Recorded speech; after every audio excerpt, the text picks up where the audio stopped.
Do you ever think about Christmas in the 1980s? How everything felt bigger, brighter, and slightly more chaotic than it does now? The decorations burned hotter, the anticipation lasted longer, and the whole season was wrapped in a kind of magic you could not fake. But if those memories still glow so bright, why does it feel like they happened in another universe? There was a moment every fall when it arrived, thick as a phone book, glossy as a dream. The Sears Wish Book. Or maybe it was JCPenney. Either way, that catalog was not just paper, it was a portal. You flipped past the boring stuff, coats, tools, vacuum cleaners, until you hit the toy section. And then time stopped. You grabbed a pen, you circled, you starred, you dog-eared corners like you were marking buried treasure. Every page had something you needed. Not wanted, needed. The race car set, the dollhouse with working lights, the boombox, the electronic football game. You ranked them silently in your head. Must have, really want, and if there's a miracle. You left the catalog open to the exact page your parents needed to see, hoping they would take the hint without you having to beg. You studied the pictures like blueprints. You memorized item numbers. You compared features between two nearly identical toys and made life-altering decisions based on which one had more accessories. That catalog was your wish list, your vision board, your entire December personality. And when it got too beat up from use, you treated it like a wounded soldier. Taped the spine, smoothed the pages, kept it alive until the big day. Today, kids scroll through websites, but you had a book. A heavy, magical, ink-smelling book of possibility. And honestly, you would still flip through one right now. It started innocently. Someone pulled the Christmas lights out of the attic. One box, then another, then a tangled nightmare of green cords, burnt-out bulbs, and sheer electrical chaos. Those old C9 lights were not delicate. They were weapons. Heavy glass bulbs that could heat a room, or start a small fire if you left them on too long. And they were always tangled. You sat on the floor for what felt like hours, picking at knots that seemed to multiply. One strand wrapped around another. A bulb fell out. Someone stepped on it. You found a squirrel's nest in there once. Don't ask. And the whole time, your dad stood over you saying, "Just pull it gently," which helped exactly 0%. Every year, someone said, "We should wrap these better when we put them away." Every year, no one did. You tested each bulb by unscrewing it and plugging the strand in to see which one was dead. Sometimes it was 3. Sometimes it was 12. Sometimes the whole strand just gave up on life. But when they finally worked, when you plugged them in and the whole tree lit up in fat, glowing colors, that was Christmas. Those lights were not subtle. They were hot, bright, and proud. They made the whole room feel like something important was about to happen, and they stayed tangled in the box until next year. There was no streaming, no on-demand, no watch it whenever you want. In the 1980s, if a Christmas special aired, you watched it, or you waited another whole year. That was the deal. And it made every special feel like an event. You checked the TV guide, you circled the date, you told your friends at school what night it was on. Rudolph, Frosty, The Grinch, Charlie Brown. They each had their night, and you planned your life around it. Homework got done early. Dinner got eaten fast. You sat in front of the TV with your feet tucked under you, waiting for that opening music like it was the national anthem. And if someone changed the channel during a commercial, war. There was no pausing, no rewinding. If you missed the part where the Grinch's heart grew 3 sizes, you just missed it. You had to imagine it based on what your friend told you at recess. Some families taped them on VHS, but that required planning, a blank tape, and someone who knew how to set the timer. Most of the time, you just showed up live and hoped for the best. The commercials were part of the magic. Toy ads that made everything look 10 times cooler than it actually was. You memorized jingles. You whispered, "I want that," 12 times per break. These specials were appointment television, and somehow, That made them sacred. Tinsel was supposed to go on the tree. It did not stay there. Those thin silver strands had a mind of their own. You draped them carefully, one strand at a time, like the box suggested, or you grabbed a fistful and threw it like confetti. Either way, tinsel ended up everywhere. On the carpet, on the couch, in your hair, wrapped around the cat. You would find it in random places for months. Behind the TV in February, stuck to a sock in March, one piece clinging to the back of a chair like it was hiding from the vacuum. Tinsel was not decoration. It was an infestation with a holiday theme. Some families used it sparingly. Others went full blizzard, layering it so thick you could barely see the ornaments underneath. Either way, it reflected every light in the room and made the tree shimmer like something from a movie. The cheap tinsel was paper-thin and tore if you looked at it wrong. The fancy stuff was heavier, shinier, and somehow ended up in your mouth at least once per season. Pets loved it, vacuums hated it, and no matter how careful you were during cleanup, at least one strand survived until Easter. Tinsel was chaos. Beautiful, sparkly, impossible to contain chaos, and you loved every strand of it. Some families had a rotating tree stand, not just any stand, a motorized musical one that slowly spun the tree while playing a tinny version of O Tannenbaum on a loop. It sounded like a music box that had seen better days. It creaked, it wobbled, it played the same 12 notes over and over until someone in the house quietly lost their mind. But it looked amazing. The tree would turn slowly, catching the light from every angle. Ornaments sparkled. Tinsel shimmered. You sat there mesmerized, watching the same side come around again and again like a very slow, very festive carousel. And the song? You did not even hear it anymore after the first 100 plays. It just became the background hum of Christmas. The motor was not strong. If you overloaded one side of the tree with ornaments, it would stop mid-spin and groan like it was giving up. You had to redistribute the weight like you were balancing a science project. Sometimes the music slowed down when the batteries got weak, turning the cheerful tune into something that sounded vaguely haunted. You changed the batteries. You kept it spinning. Because a spinning tree was fancy. It meant your family had arrived.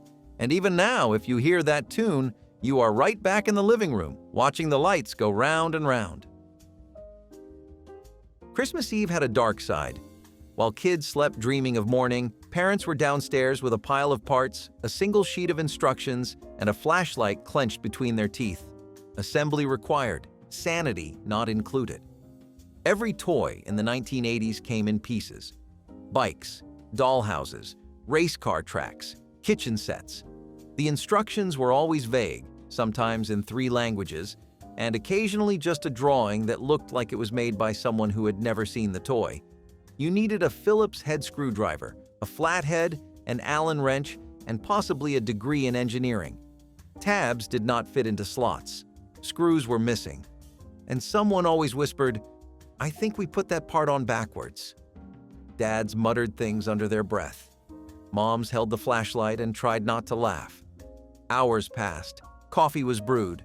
Somewhere around 2 a.m., the thing was finally built. Slightly crooked, definitely unstable, but upright. And in the morning, you ran downstairs and played with it for 10 minutes before moving on to the next gift. You never knew. You never saw the sweat, the frustration, the moment your dad considered just returning the whole thing. All you saw was magic. And that was the point. 3 words. 3 devastating words printed in tiny letters on the side of the box. Batteries not included. You tore open the wrapping paper, you screamed with joy, you tried to turn it on, nothing, no batteries.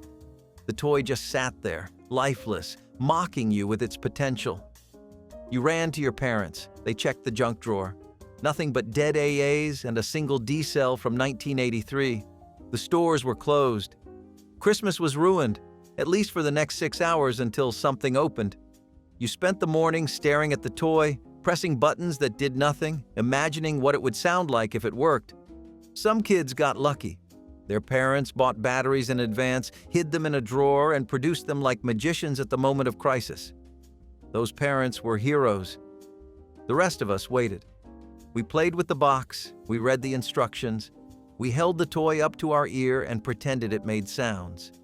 And when the batteries finally came, that first click, that first light, that first noise, it was better than Christmas morning itself. Because you earned it. You waited, you believed, and now you never ever forget to check the box. Going to see Santa at the mall was a rite of passage. It was also, for many kids, a source of pure terror. You waited in line for what felt like hours, surrounded by tinsel and fake snow, while a man in a red suit sat on a giant throne and laughed at children. When it was your turn, you were placed on his lap. Some kids smiled, some froze, some screamed like they had been handed to a stranger in a costume, which technically they had. The photographer snapped anyway. Flash, click. Trauma preserved forever in a 4x6 glossy. The photo always came in a cardboard frame with "Merry Christmas" printed in cursive.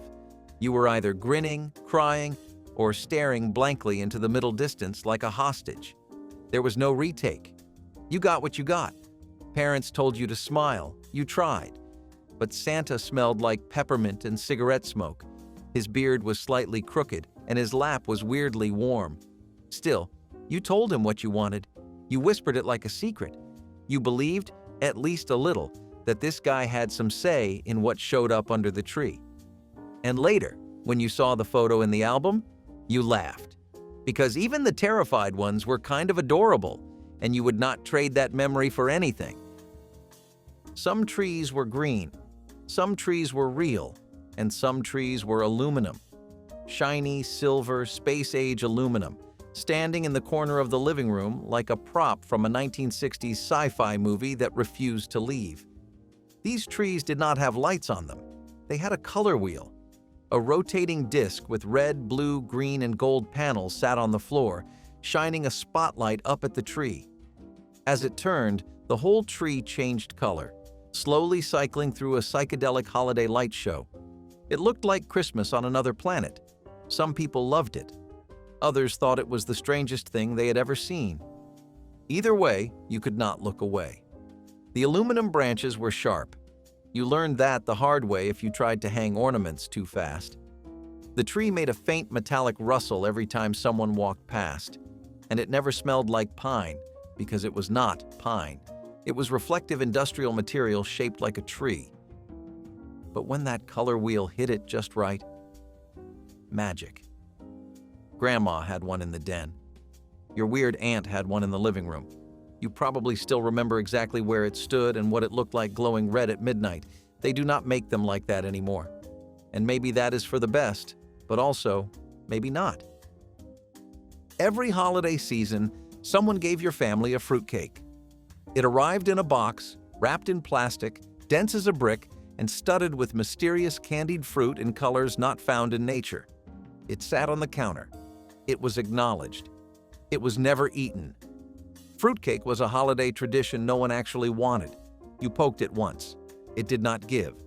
You tried to cut it. The knife bounced off. Someone made a joke about using it as a doorstop, and honestly, that was not far from the truth. It sat there through Christmas, through New Year's, and sometimes into January, slowly becoming part of the furniture. Legend had it that the same fruitcake got passed from family to family, year after year, aging like a cursed artifact. You did not eat it, you survived it. Some fruitcakes came soaked in rum or brandy, which made adults slightly more interested. But kids? Kids wanted cookies, fudge, anything that was not a fossilized loaf of fruit and regret. The fruitcake was a test of politeness, of patience, and of your ability to smile and say, "Thank you, this looks great." You never saw anyone finish one, but you always saw one arrive. It was the gift that kept on giving, whether you wanted it or not. In the 1980s, recording something off the TV was an event. You needed a blank VHS tape. You needed to program the VCR. And you needed to pray that no one accidentally hit record over your copy of Rudolph. Christmas specials were prized recordings. You pressed record right as the show started, sat perfectly still so you would not bump the machine, and hoped the tape had enough room. If you were lucky, you got the whole thing. plus the commercials, which became part of the experience. You watched those same toy ads every year, long after the toys were discontinued. They were part of the memory. Some families had a whole library of holiday tapes, labeled in marker, stacked by the TV. You could watch Frosty in July if you wanted, though it felt slightly illegal. The tracking was never quite right. The picture wobbled. Sometimes the audio buzzed, but it was yours. You rewound before every viewing. That was the rule. And when the tape wore out from too many plays, you mourned it like a friend. Streaming killed the VHS Christmas tape. But nothing will ever replace the feeling of sliding that cassette into the machine, hearing the click, and watching the static clear into something magical. You earned those recordings. You protected them. And somewhere, in a box in your parents' attic, one might still be waiting. Homemade gifts from relatives were a holiday gamble. Sometimes you got a beautiful hand-knit sweater. Other times you got a crocheted toilet paper cover shaped like a poodle. You smiled either way, because that was the rule. Aunts and grandmas were crafty, very crafty. You unwrapped the gift slowly, unsure what was inside. A macrame owl? A needlepoint pillow with your name misspelled? A latch hook rug in colors that matched absolutely nothing in your house? You held it up, nodded, and said, "I love it," while making eye contact with your sibling across the room. They were barely holding it together. These gifts were made with love, real love, hours of work, yards of yarn, and a pattern from a 1974 craft magazine. They were not cool, they were not useful, but they were given with pride. You displayed them, at least until the relative left. Then they went into a closet, a drawer, or a box labeled Grandma's stuff. But years later, you found them again. And suddenly they meant everything, because Grandma was gone. And that weird owl, that was her hands, her time, her way of saying, "I thought of you." You kept it. You always kept it, even if it was shaped like a mushroom. There was always one. One toy that every kid wanted, one toy that every store sold out of, one toy that caused actual physical altercations in the aisles of Toys R Us. In the 1980s, it might have been Cabbage Patch Kids, or Teddy Ruxpin, or a Transformer that no one could find. Parents drove to 5 different stores. They called in favors. They showed up at opening and sprinted to the toy aisle like it was an Olympic event. Some succeeded. Some came home defeated, holding a substitute toy and a look of quiet shame. They didn't have it, but this one talks too. The news covered it. Reporters stood outside malls, interviewing parents who had been in line since 4 a.m. Fights broke out. Shelves were emptied. It was retail chaos wrapped in holiday cheer. If you were the kid who got the toy, you were a legend. If you were the kid who got the knockoff version, you learned early that life was not always fair. But either way, the hunt became part of the story. Years later, your parents still talked about it. "Remember when I drove to 3 states for that doll?" You remembered, and you were grateful, even if the toy broke by February. Christmas morning started before the sun came up. You opened your eyes at 5 a.m., heart pounding, adrenaline surging. You crept to your sibling's room. You whispered, "Are you awake?" They were. Everyone was. You tiptoed to the top of the stairs. You peeked. And then came the voice from your parents' room. "Go back to bed." Those 4 words were torture. You were so close. The tree was right there. The presents were waiting. But the rule was the rule. No presents until everyone was awake. And awake meant your parents had coffee and at least one functioning eye open. You waited. You counted ceiling tiles. You tried to fall back asleep and failed completely. Sometimes you played a game. Guess what's in each box based on shape and weight. Sometimes you just stared at the clock, watching the minutes crawl like hours. When the signal finally came, "Okay, you can come down." You launched yourself down the stairs like a rocket. That moment, that first glimpse of everything under the tree, was the whole point. You only got that feeling once a year.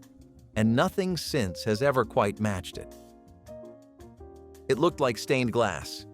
It sat in a dish at Grandma's house, and it would absolutely destroy your mouth if you were not careful. Ribbon candy was beautiful and brutal. Thin, wavy, delicate strips of sugar in red, green, white, and gold. You picked one up carefully. Too much pressure, and it shattered. You brought it to your lips. One wrong angle and the edge sliced your tongue like a festive little razor blade. You winced. You kept eating, because ribbon candy was tradition, and you did not question tradition, even when it drew blood. It was always slightly stale. It stuck together in the dish. Pulling one piece free meant pulling three, and at least one would crack in half and fall on the carpet.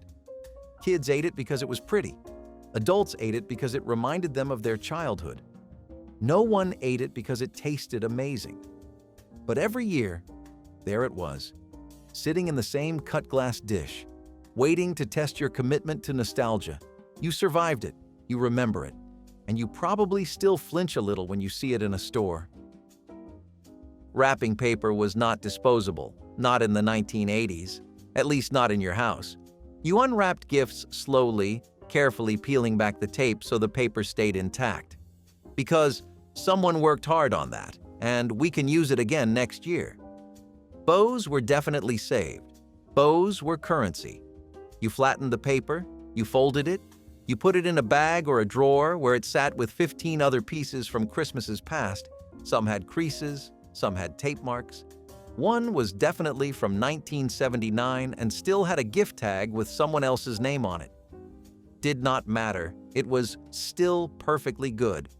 The really fancy paper, the shiny foil kind, was treated like treasure. You handled it with reverence. You stored it flat. You brought it out only for special gifts. And when you used it the next year, you felt resourceful, responsible, like a tiny recycling warrior in a holiday sweater. Today, people rip through wrapping like it is meaningless. But you remember when a clean tear was a skill, and somewhere in your parents' house, there is still a drawer full of saved paper, waiting. You did not just watch a Charlie Brown Christmas. You felt it. That sad little tree, that big empty auditorium, that moment when Linus stepped into the spotlight and quoted scripture while everyone stood still. It hit different. Every single year. The animation was simple, the music was jazz, the story was quiet, but something about it reached into your chest and squeezed. You watched Charlie Brown doubt himself, mess up, and almost give up. And then you watched everyone rally around him. That tree, decorated with one ornament, suddenly looked beautiful. And you sat there, 8 years old, trying not to cry in front of your family. The Peanuts gang danced weird. They talked weird. They had no parents, only disembodied trombone voices. But they were yours. You watched it every year. You still do. And when Linus says, "That's what Christmas is all about, Charlie Brown," something still shifts inside you. That special was not flashy. It was not loud. But it was honest. And it reminded you that even the smallest, saddest things could be transformed by a little bit of love. Christmas dinner meant one thing, a house full of people you sort of recognized. Great aunts with strong perfume, uncles who asked the same questions every year, cousins you only saw once in December and once in summer, if at all. You said hello, you accepted cheek kisses. You answered, "School's fine." There were too many people and not enough chairs. Kids sat at the kid table, which was either a card table in the corner or the coffee table in the living room. You balanced a plate on your knee and tried not to spill gravy on the carpet. Someone always told a long story you did not understand. Someone else fell asleep on the couch before dessert. The food was abundant: turkey, ham, mashed potatoes, green bean casserole with those crunchy onions on top, rolls that someone forgot in the oven, and pie, always pie, in at least 3 flavors. You ate until you could not move. Then someone handed you another plate. It was loud. It was chaotic. It was uncomfortable in the best possible way. Because even when you did not know everyone's name, you knew you belonged. And that was the whole point of the season. There was no photo mode, no filter, no retake. You opened a gift, and someone pointed a Polaroid camera at your face. Flash, Click, whir, and then you waited. The photo slid out of the camera like a secret. You shook it, even though you were not supposed to. You watched the image slowly appear, ghostly at first, then sharper, then frozen in time. You in your pajamas, wrapping paper everywhere. A look on your face that was either joy, confusion, or mid-sneeze. It did not matter. It was real. Polaroids were instant and imperfect, slightly overexposed, a little blurry. Sometimes someone's thumb was in the corner. But they were magic. You passed them around the room. You laughed at the bad ones. You tucked the good ones into albums or stuck them on the fridge. There was no delete button. What you captured, you kept. Even the disasters. Now photos live in phones, thousands of them. Perfect lighting, no waiting. But nothing feels like holding that little white square and watching Christmas morning develop right in your hand. If it was on TV at 2 a.m., it was probably advertised with a shouting man and a phone number burned into your memory. Chia Pets, The Clapper, Flowbee, Ginsu knives. These were the gifts you found under the tree when someone ran out of ideas. And they were glorious. Chia Pets came in every shape: rams, puppies, heads of famous people. You spread the seeds, added water, and waited for your terracotta creature to sprout a chia afro. It never looked like the commercial. It always looked like it had a skin condition. But you loved it anyway. You checked on it daily. You named it. You mourned when it died. The Clapper was chaos. You clapped twice and the lamp turned on. You clapped twice more and it turned off. The dog barked and the lights flickered. Guests clapped for emphasis and the whole room went dark. These gifts were not practical. They were conversation pieces. You watched the commercials so many times you could recite them. But wait, there's more. You believed in the magic of as seen on TV. And sometimes the magic delivered, at least for a week or two. The artificial tree was a family project. It came in 3 sections, each labeled with a color: red, green, and blue. Or maybe it was A, B, and C. Either way, it took an hour to put together and twice as long to figure out why one section would not light up. You dragged the box out of the attic. You unfolded the branches.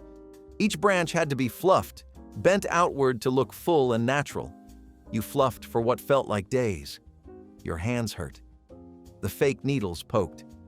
And no matter how much you fluffed, there was always a bald spot somewhere that required creative ornament placement. The pole never quite fit. You twisted, you shoved. You prayed the whole thing would not collapse when you let go. Some trees came pre-lit, which sounded like a miracle, until one strand went out and you had to find the dead bulb among 300. Real tree families judged you. They had pine needles and sap and the smell of a forest. You had plastic and convenience. But your tree lasted 20 years. It came out every December, slightly more bent than the year before, and it still sparkled. Because Christmas was not about perfect. It was about tradition. And that tree was family. Candy canes started out perfect, red and white, curved at the top, wrapped in cellophane like tiny holiday treasures. But within 48 hours, they became sticky nightmares. Someone left one on the coffee table. Someone else unwrapped one and forgot about it. The cellophane fused to the candy. The candy fused to the surface beneath it. You peeled it off, and it took some varnish with it. Worse, it collected things: lint, pet hair, dust, a stray piece of tinsel. You found one under the couch in January that looked like it had been through a war. Eating one was a commitment. You licked it into a sharp point, then wondered if you were holding a weapon. You bit off the curve and regretted it immediately. Those shards were ruthless. Some people stirred them into hot cocoa. Some crunched them into cookies. Most just let them sit in a bowl until they welded themselves together into one solid peppermint brick. Candy canes were decoration and dessert and dental hazard all in one. You still see them every year. And somewhere, deep in your memory, you still feel that sticky pull. Putting the star, or the angel, on top of the tree was not just a task. It was a ceremony, and every kid wanted the honor. But there could only be one. Arguments broke out. "I did it last year." "No, you didn't, I did." Parents tried to negotiate. rotate years, flip coins, but someone always felt cheated. The chosen one climbed the step stool, reached toward the ceiling, and placed the topper like they were crowning a king. The others watched, arms crossed, already planning their campaign for next December. Sometimes the star was crooked. Sometimes the angel tilted dangerously to one side. You adjusted, you stepped back, you squinted. And when the lights came on and the topper glowed, it did not matter who put it up, it was done. The tree was complete. Until next year, when the whole battle started again, because nothing said sibling rivalry like a 5-pointed star and a plastic stepladder. There was always one kid.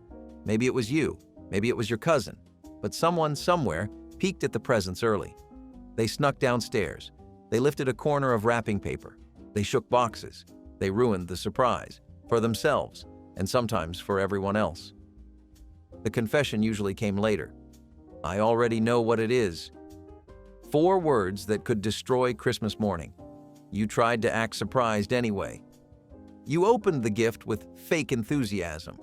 You glared at the peeker, who shrugged like it was not their fault the closet door was unlocked. Some kids peeked and kept the secret. Some kids announced it to the entire family like they had broken a code. Either way, they changed the game. Parents got sneakier. They hid gifts at the neighbor's house. They wrapped decoys. They put fake names on tags just to throw off the investigation. And still, the peeker found a way. If you were the peeker, you know who you are. You carry that guilt every December. If you were the sibling of the peeker, you are still mad. And that is fair. It was on a lot. Like, a lot. TBS ran A Christmas Story for 24 hours straight, and somehow you watched it at least 5 times in one sitting. Not on purpose. You just kept walking past the TV and getting sucked back in. Ralphie. The leg lamp. The tongue on the flagpole. You'll shoot your eye out. You said it to your siblings. You said it at school. You said it for months after Christmas was over. The movie became part of your vocabulary. The pink bunny suit, the soap in the mouth, the furnace battle. It was not just a film. It was a shared language. Everyone knew the scenes. Everyone had a favorite. The movie captured something real. Not perfect Christmases, messy ones, chaotic ones, ones where the turkey got destroyed and the dad cursed at the furnace. You saw your family in that family. You recognized the frustration, the hope, the disappointment, and the joy. And you watched it every single year. Not because you had to, because it felt like home. And that leg lamp? Still iconic. In the 1980s, no accessory screamed louder than the plastic charm necklace. These oversized chains clattered and squeaked with dozens of colorful charms dangling from every link. Tiny hair dryers, roller skates, animals, and random objects that made no sense. The goal was not subtlety, but excess. Kids swapped charms at recess, begged parents for quarters at vending machines, and built collections big enough to weigh down their necks. The more charms, the better. Layers of neon plastic banging together as kids strutted through hallways. The charms broke constantly, snapped off, or cracked under the slightest pressure. But nobody cared. The sound alone was part of the fun, a constant rattle that announced your arrival long before you entered a room. Looking back, they were cheap junk, but at the time they were priceless. Every charm felt like a memory, every necklace a clunky scrapbook of childhood. Do you remember trying to sleep with one on, only to wake up tangled in a neon mess? The Trapper Keeper was not just a binder, it was a lifestyle. This glorious slab of plastic with vibrant covers, think unicorns, neon grids, or random geometric chaos, was the crown jewel of any school supply list in the 1980s. But what really made it iconic? That Velcro closure. The loud, slow rip of peeling open your binder was like a thunderclap in homeroom. One kid opened theirs? Fine. 20 kids did it at once? It sounded like the floor was being ripped up. Teachers hated it. Students loved it. The inside was perfectly organized with color-coded folders, pockets for notes, and room for a calculator or 3-scented pens. But the noise? That was the deal breaker. Eventually, some schools banned them altogether, citing disruption of learning, which is code for "this binder is louder than the morning announcements." But let us be honest, Part of the appeal was the noise. It said, "I am prepared and I am here to cause mild chaos." The Trapper Keeper burned bright, and then it was gone. But if you were not cradling one of these masterpieces, you were probably outside spinning on something equally unnecessary and questionably effective. Let us talk about the portable dance revolution that was basically just fancy cardboard.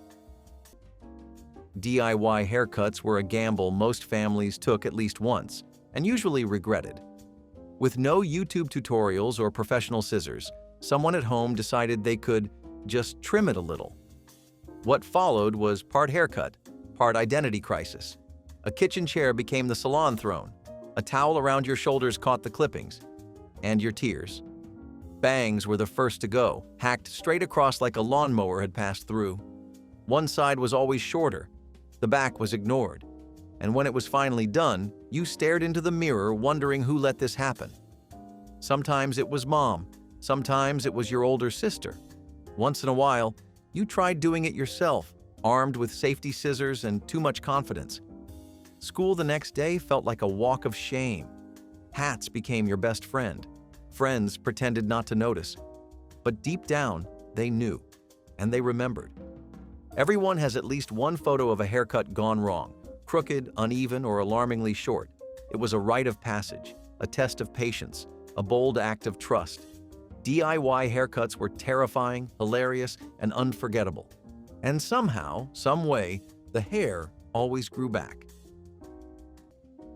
The Evel Knievel stunt cycle was not just a toy, it was a ticket to the wildest dreams of a generation obsessed with danger, speed, and spectacle. Every kid who wound up that crank felt the thrill of the jump before it even happened. When that motorcycle took off the ramp and soared across the living room floor, you could almost hear the crowd cheering. It was chaos and glory rolled into one perfect moment. Kids built their own ramps from books, boxes, and furniture, launching Evel into walls, ceiling fans, and sometimes even the Christmas tree. No one cared if he crashed. That was part of the fun. Evel Knievel was America's daredevil hero, and this toy captured that spirit perfectly. It made risk feel exciting and courage feel possible. For children of the 1970s, this was not just a toy. It was a lesson in defying limits. The Evel Knievel stunt cycle turned scraped knees into badges of honor and imagination into adrenaline, and every time it hit the floor and kept going, you felt like you could too. Yule log. Broadcast on television was comfort in its simplest form. For homes without fireplaces, the local TV station gave one that never went out. A single looping video of a crackling log burning slow and steady through Christmas Eve. The soft pop of the fire and the glow on the screen made living rooms feel warmer somehow. The picture never changed, but somehow it never got old. Families left it playing in the background, its gentle crackle mingling with laughter and the rustle of wrapping paper. In the dim light, the reflection of the fire shimmered on ornaments and glass, making every home feel cozy. Families left it on while wrapping gifts or eating dinner, the flicker of the fire filling the silence like company. It was background, yet essential, proof that peace could be found even in something so small.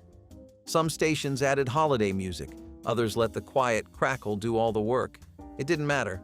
For countless families, that simple loop of burning wood became a tradition, humble, timeless, and oddly human. It was a kind of quiet magic, a reminder that comfort didn't need to be real to be felt. The fire never dimmed, the ashes never fell, and still, it warmed hearts just the same. Long before streaming screensavers, this was the original glow of togetherness. In a world that moved fast, the Yule log stayed perfectly still, glowing with the same gentle peace year after year. They were not just jewelry.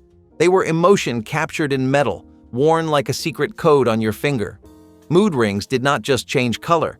They whispered things you were too young to say out loud. When you slipped one on, it felt like magic. Blue meant calm, green meant normal. Black, well, no one wanted to see black. The science behind it was simple, but no one cared. In the 1970s, the idea that your feelings could show themselves in color felt like truth. These rings were traded like treasures on the schoolyard. You watched your crush's ring for signs. You checked your own to see if it matched your mood, or maybe told you what mood you should be in. It made your hands feel important, as if something hidden inside you finally had a way out. Kids compared colors, speculated meanings, and even blamed the ring for their temper or shyness. It was all play, but it meant everything. Adults wore them too, sometimes seriously, as if their stress and calm could be measured like temperature. Mood rings promised answers. They gave shape to confusion and mood swings and heart flutters. They made your emotions visible even when you could not find the words. Today, we track our health with digital watches and screens, but nothing feels quite as mystical as a little color-changing stone that said, without saying, "You feel something, and that matters." When MTV launched in 1981, it was nothing short of revolutionary. Imagine a channel that played music videos around the clock, complete with wild VJs introducing the latest hits. Kids rushed home from school, flipping it on before homework, desperate not to miss the world premiere of their favorite band's newest video. The videos themselves were groundbreaking. Suddenly, music was not just something you heard, it was something you saw. Artists crafted mini-movies with flashy visuals, dramatic storylines, and choreography that instantly shaped culture. Michael Jackson, Madonna, and Duran Duran were not just voices anymore. They were images burned into living room screens. Friends compared notes the next day, reenacting dance moves in hallways or doodling band logos on their binders. The influence was massive. Fashion, slang, and even haircuts came straight from the glowing box in the corner of the room. Of course, the funny part now is that MTV eventually drifted away from its music roots, leaving later generations puzzled. But for kids in the 1980s, it was an addiction, a cultural pulse you could not miss. Today, YouTube serves the same purpose, but nothing matches the thrill of rushing to the couch and seeing your favorite band explode onto the screen for the very first time. Do you remember the excitement of an MTV countdown waiting for that one video everyone was talking about? The video disc player, specifically RCA's capacitance electronic disc, or CED for short, except we are not using abbreviations here, so let us just call it what it was. A huge plastic record that you shoved into a machine in hopes of watching a movie. It looked like vinyl, but it definitely was not groovy. You needed a special player, the discs were fragile, and rewinding? Not happening. It was like asking your television to do a ballet recital while wearing hiking boots. It launched in the early 1980s and flopped so hard that even RCA, the company behind it, backed out just a few years later. People already had VHS tapes. They had beta tapes. Nobody asked for a third format that looked like a frisbee and handled like a toddler on a sugar rush. Sure, the packaging was cool, but it was a disaster in living rooms. It took up space and made too much noise, and not the good kind. This thing had all the flash and none of the function. But if you thought that was loud, wait until you see what came down the slopes wearing a highlighter. Television antenna adjustments were part of the evening routine, just like brushing your teeth or fighting over the remote. Before streaming, before digital signals, there were rabbit ears, two shiny rods that stood on top of the television like alien feelers. Getting a clear picture meant twisting them in random directions, adjusting one while the other stayed stubbornly out of reach. Sometimes you needed to stand on one foot. Sometimes the only way to get the signal was to hold the antenna yourself and stay there, frozen, arm extended, human satellite. Someone from the couch would yell, "Right there, do not move," and you would stay stuck in position, sacrificing comfort for clarity. Foil was added for better reception. Coat hangers became tools of innovation. And if the weather was bad, good luck. The static would return like an uninvited guest. It was frustrating, yes, but it was also communal. Families worked together to solve the mystery of the fuzzy screen. You cheered when the picture came in. You groaned when it disappeared mid-show. Antenna adjustments were the dance of analog television. Awkward, unpredictable, and always a little magical when they actually worked. Animated store window displays turned downtown shopping into a holiday pilgrimage. Before malls took over, families would bundle up, drive to the city, and press their faces against frosted glass to watch moving elves, trains, and glowing reindeer come to life. Each window told a story: miniature Santa's workshops or cozy living rooms filled with gifts and laughter. Parents hoisted kids onto their shoulders so they could see over the crowd, mittens fogging the glass as everyone gasped in unison. The mechanical whir of tiny motors mixed with carols drifting from hidden speakers. For a few fleeting minutes, everyone outside the glass felt part of the magic inside it. Children would gasp as mechanical snowflakes fell and toy soldiers marched in endless loops. It was theater for the streets, free magic in the middle of winter. The air outside smelled of roasted chestnuts and snow, and carolers often sang nearby. For a few weeks every December, ordinary storefronts became wonderlands, each one competing to outshine the next. The reflections of lights in the windows made the whole city shimmer. It didn't matter if your shoes were wet or your hands were cold. The magic reached you anyway. When you left, the images followed you in the glass of every passing window, as if the spirit refused to fade. When night fell, the lights glimmered like dreams made real. Even today, people remember those window displays not as shopping experiences, but as memories of joy, wonder, and imagination bigger than the glass that held them. When the Star Wars action figures hit store shelves in 1977, no one could have imagined how much they would change childhood and toy history forever. Kids who had just seen Luke Skywalker, Princess Leia, and Darth Vader on the big screen could suddenly hold the galaxy in their hands. These figures were not just toys, they were an invitation to relive the adventure, to build a personal version of the universe where the battle between good and evil never had to end. Parents hunted them down, stores sold out faster than you could say "the Force," and children improvised entire worlds with cardboard boxes as spaceships. The details were simple, but the imagination they sparked was limitless. For many, these were more than plastic figures. They were companions through endless afternoons of make-believe. The figures did what no movie sequel could ever do. They let you keep the story going. And when those tiny lightsabers snapped into hands barely the size of a pencil eraser, a generation discovered that wonder could fit in the palm of a child's hand. The Star Wars action figures did not just launch a franchise, they launched a culture of play that still defines American nostalgia today. By the late 1980s, Lisa Frank designs invaded every classroom. Folders, binders, pencil cases, and notebooks exploded in neon colors, covered with smiling dolphins, rainbow leopards, and unicorns that looked like they had stepped out of a sugar rush. For kids, it was impossible to ignore. Owning Lisa Frank supplies was like carrying artwork to class.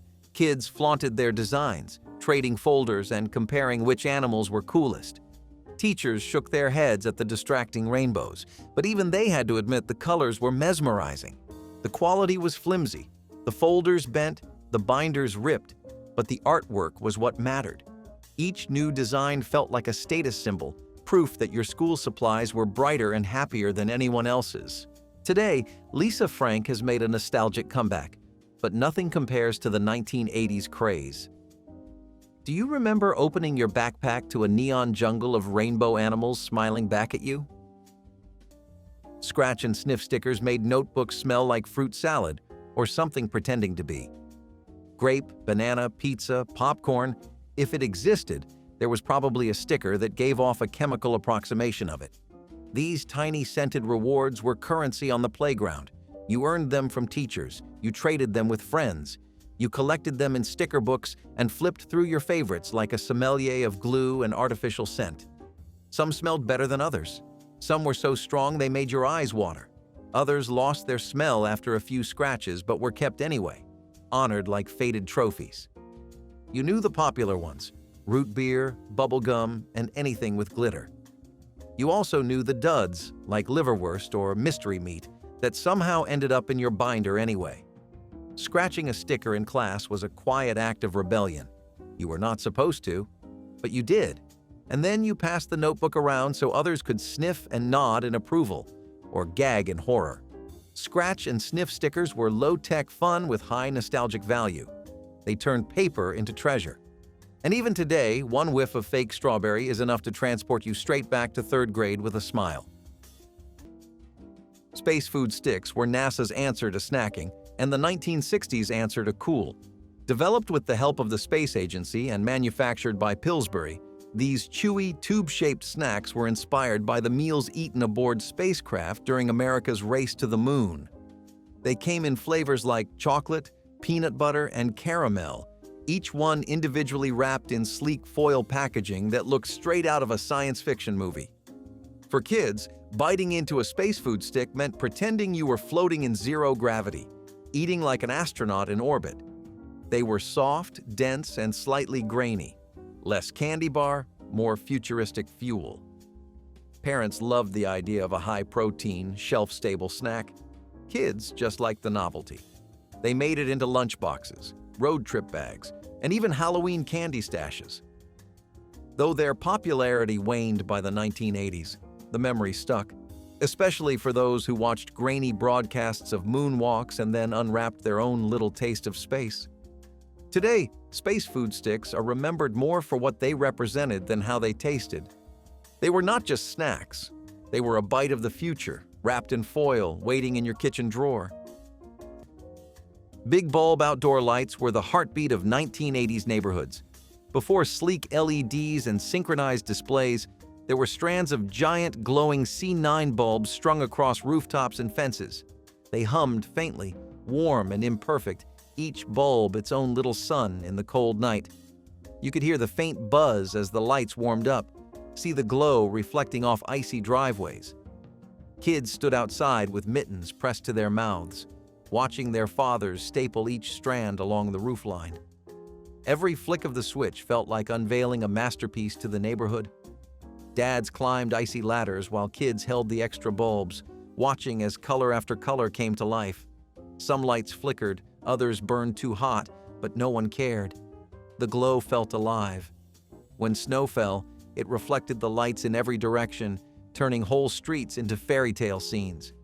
You could drive block to block and see who went big that year, whose lights shone brightest. It was community pride mixed with childlike wonder. Neighbors competed playfully, borrowing bulbs or extension cords when needed. Families piled into cars just to drive around and admire the view, cocoa in hand. The lights didn't just decorate houses. They connected people, one glowing strand at a time. Those big bulbs didn't just light up homes. They lit up the spirit of Christmas itself, one glowing rooftop at a time. The Yule log broadcasts on television were the simplest yet most comforting tradition of all.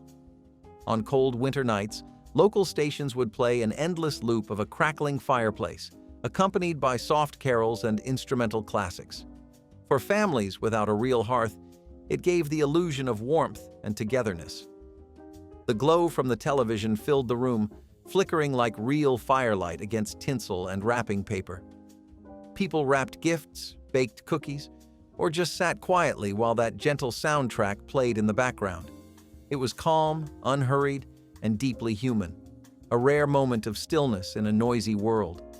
There were no commercials, no plots, no jokes, just music, fire, and peace. For many, it became a quiet ritual, proof that sometimes the simplest things carry the most meaning. Even today, replaying that humble loop can transport anyone back to a time when all you needed for Christmas was a little light and a little warmth. Friendship pins were one of the simplest yet most beloved fads of the 1980s. Armed with cheap beads and safety pins, kids would craft miniature works of art and trade them like currency. They clipped them to shoelaces, backpacks, and jackets until they jingled with a rainbow of tiny pins. The more you had, the cooler you were. Sneakers covered in pins meant you had friends, creativity, and maybe even a little style. Some kids competed to make the most elaborate patterns, while others simply swapped them for the sake of feeling included. Parents loved them because they were cheap and harmless, though stepping on one was a hazard nobody forgot. Teachers rolled their eyes at the clinking noises echoing in classrooms, but they secretly admired the patience it took to thread beads onto such tiny pins. Today, the idea seems laughably small compared to the gadgets kids brag about now, but in the 1980s, a beaded pin was a badge of honor. Do you remember the pride of lacing up your sneakers in the morning and hearing the little clink of friendship pins with every step? In the 1980s, the dream of the future had a name: home robots. And none promised more, or delivered less, than toys like Omnibot. He was supposed to be your personal assistant. He had flashing eyes, a tray, a remote control, and a tape deck built into his chest. He looked like a cross between a blender and a traffic cone, but with a smile. The commercials were wild. They showed him serving drinks, waking kids up for school, even guarding the front door. In reality, he rolled about 1 foot per minute, beeped at unpredictable intervals, and dropped whatever you placed on his tray. If you were lucky, he made it across the living room before getting stuck on a carpet. But we loved him anyway. Because for a hot second, we believed the future was now. Even if the future ran on D batteries and got confused by floor lamps.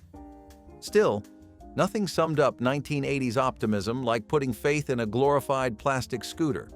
And if you thought that was useless, wait until we talk about a trend that was loud, crunchy in all the wrong ways. Your entire torso in a neon windbreaker, coming up next. Neon everything was not a trend. It was a takeover. Shirts, socks, shoelaces, scrunchies. If it could be worn, it could be neon. Bright pinks, electric greens, yellows so vivid they could stop traffic. Walk into a classroom in the 1980s, and you might see a dozen students glowing like highlighters. It was not subtle, it was not sophisticated, but it was unforgettable. Neon made sure you were seen from across the street, or the roller rink. Entire outfits were built around one blinding shade. And the braver kids, they mixed them. A neon blue shirt with neon orange shorts and lime green shoelaces. Why not? Matching was optional. Visibility was everything. Neon told the world you were loud, proud, and unbothered by what anyone else thought. It showed up in birthday parties, aerobics tapes, and mall photo booths. Looking back now, it seems like a color explosion.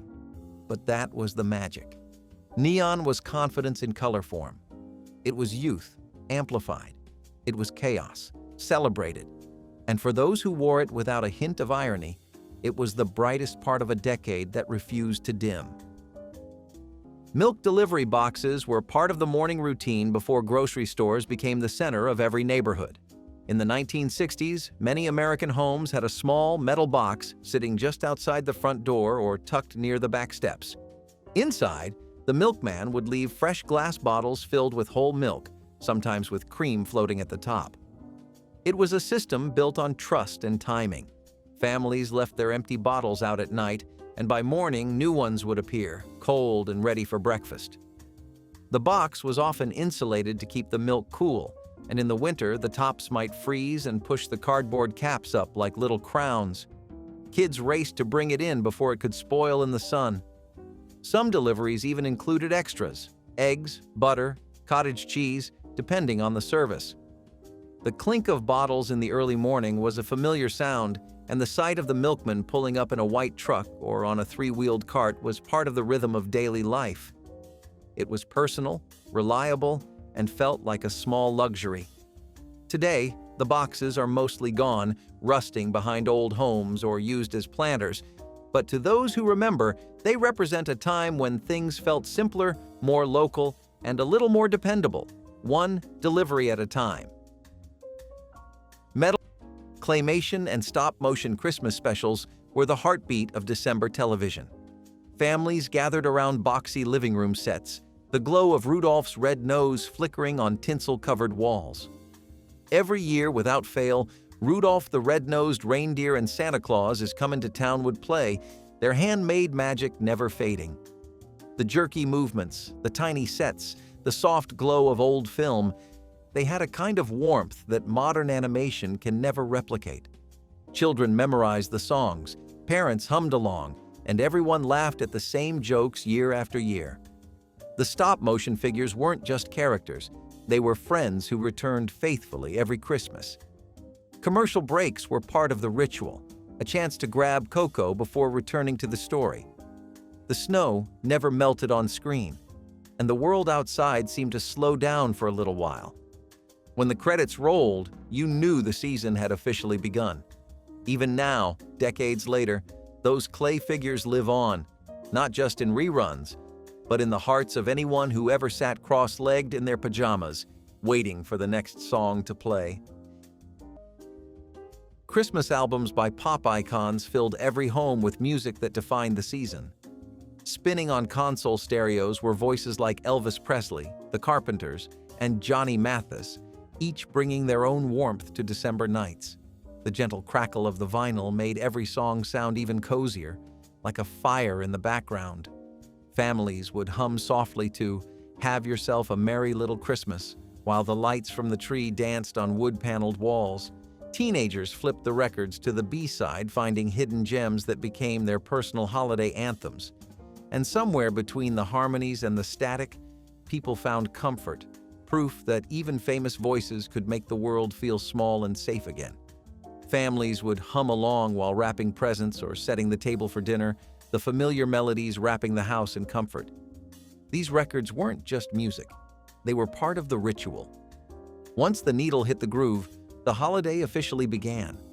Songs like "Merry Christmas, Darling" or "Blue Christmas" carried both joy and melancholy, reminding everyone that the holidays were as much about remembering as celebrating.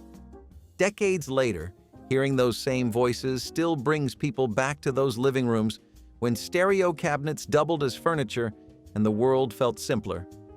Each spin was a gentle reminder of what the season truly sounded like.